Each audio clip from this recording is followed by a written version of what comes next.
Staying with the 2019 FINA World Championships, some of the events are already underway. Our Won Jung-hwan outlines what fans can look forward to during the 17-day competition.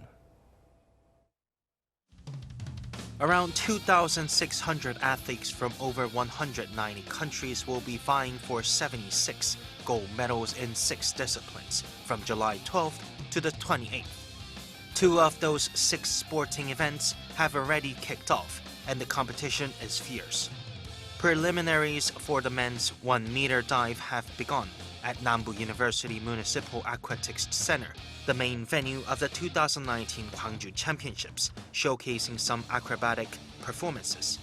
There are a total of 13 gold medals up for grabs, and China, the world's #1, is once again likely to sweep most of the medals.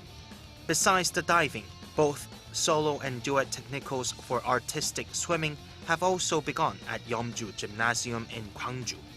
There are 10 gold medals to be won, and the defending champion, Svetlana Kolesnichenko of Russia, is the odds-on favorite to add to her tally of 13 world titles.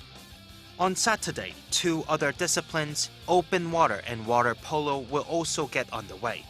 Open water is an outdoor swimming competition that is widely known as the Marathon of Swimming. The open water discipline is the only event which will be held outside of Gwangju, namely Yeosu Expo Ocean Park, which was the site of a 2012 Global Expo in Yeosu.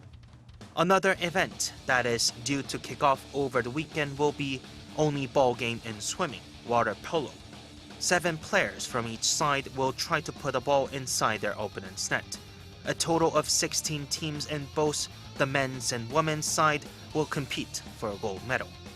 The 2 remaining disciplines, high diving and swimming, will take place later in the championship calendar.